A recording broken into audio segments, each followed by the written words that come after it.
Assalamualaikum warahmatullahi wabarakatuh. Kami dari kelompok 4 akan memaparkan materi yang berjudul Konsep Alam sebagai Sistem.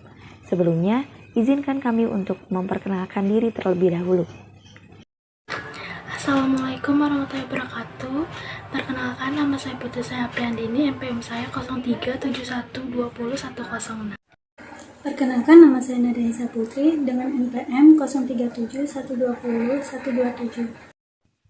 Perkenalkan, nama saya Anastasia Maulida dengan NPM 0371201222.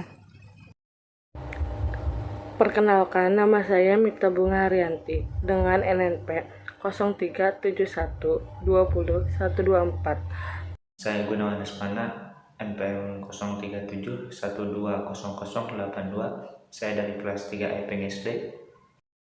Konsep alam sebagai sistem. Teori terbentuknya alam semesta.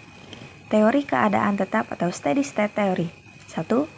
Teori ini menganut prinsip kosmologi yang menyatakan bahwa dimanapun alam. 2. Teori ini didukung oleh fakta bahwa galaksi baru mempunyai jumlah yang sebanding. 3. Tiap-tiap galaksi terbentuk, lahir, tumbuh, menjadi tua, dan akhirnya mati. 4. Teori ini dikemukakan oleh astronom Inggris Hermann Bondi dan astronom Austria-Amerika Thomas Gold 1948. Teori dentuman besar atau Big Bang Theory. 1. Teori ini memandang bahwa alam semesta diawali dari sesuatu yang bermassa besar, bersuhu tinggi, memiliki kerapatan, dan massa jenis yang besar. 2. Adanya reaksi inti menyebabkan timbulnya ledakan yang sangat hebat dan disebut sebagai Big Bang. Massa kemudian mengembang dan menjauhi pusat ledakan. 3. Peristiwa ini diperkirakan terjadi sekitar 13,7 miliar tahun yang lalu. Teori terbentuknya galaksi. Galaksi merupakan sekumpulan benda yang terdiri atas ratusan juta bintang yang saling berinteraksi karena gaya gravitasi dan memiliki pusat orbit tertentu. Astronom memperkirakan bahwa terdapat sekitar 125 miliar galaksi di alam semesta. Ada 3 macam galaksi. Pertama, galaksi berbentuk spiral. Kedua, galaksi berbentuk elips. Dan ketiga, galaksi berbentuk tak beraturan. Teori terbentuknya tata surya. Yang pertama, hipotesis nebular. Pertama kali dikemukakan oleh seorang ahli filsafat Jerman, Immanuel Kant, dan seorang matematikawan serta astronom Prancis Pierre-Simon Leclerc tahun 1796. Teori ini menyatakan bahwa tata surya berasal dari awan atau kabut gas panas dan mengalami peristiwa kondensasi. Yang kedua, hipotesis planetesimal. Pertama kali dikemukakan oleh Chamberlin dan Moulton. Perbedaan dengan hipotesis nebular pada asumsi bahwa terbentuknya planet tidak hanya dari satu badan, namun terdapat bintang besar lain yang kebetulan lewat di sekitar tata surya. Yang ketiga adalah teori tidal. Dikemukakan oleh Sir James Jones dan Harley Jeffrey pada tahun 1919. Teori ini menyatakan bahwa planet berasal dari percikan matahari yang disebut tidal. Tidal yang menjadi planet merupakan suatu tidal besar yang terbentuk akibat adanya 2 buah bintang besar yang bergerak saling mendekat. Merupakan susunan benda langit yang terdiri atas matahari sebagai pusat dan planet, meteoroid, komet, asteroid yang mengelilingi matahari. Secara kelompok, planet di dalam tata surya dikelompokkan menjadi 2 bagian, yaitu planet kecil dan planet besar. Asteroid pernah disebut sebagai planet minor atau planetoid, yang artinya adalah benda berukuran lebih kecil daripada planet tetapi lebih besar daripada meteoroid. Umumnya terdapat di bagian dalam tata surya, lebih dalam lagi dari orbit planet Neptunus.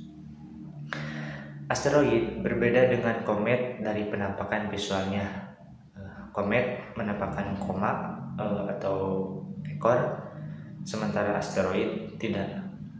Komet adalah benda langit yang mengelilingi matahari dengan garis edar yang berbentuk lonjong atau parabolis atau hiperbolis.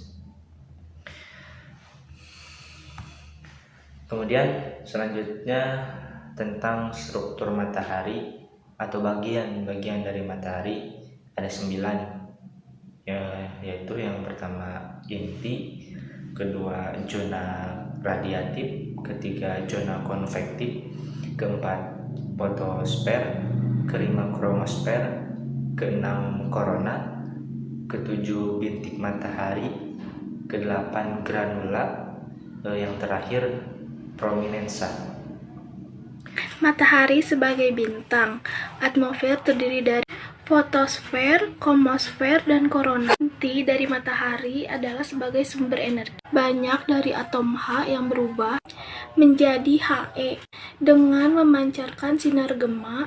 Lapisan berikutnya merupakan bagian yang paling besar tempat terjadinya reaksi inti atom. Jika matahari dalam keadaan tunak, yaitu keseimbangan hidrostatik dan bersinar dengan luminositas tunak, maka tekanan dan suhu pada setiap titik di dalamnya kira-kira tetap. Lalu, bumi sebagai planet, sifat bumi sering digunakan sebagai acuan untuk memahami sifat planet yang lain. Pertama, bentuk bumi. Pada tahun 1522, Malgehen mampu membuktikan bahwa bumi berbentuk bulat. Kedua, struktur bumi. Pengetahuan tentang struktur bumi sebagian besar diperoleh dari analisis data yang dihasilkan ketika terjadinya gempa bumi. Energi yang sangat besar selama terjadinya gempa bumi akan menghasilkan gelombang transversial dan gelombang longitudinal.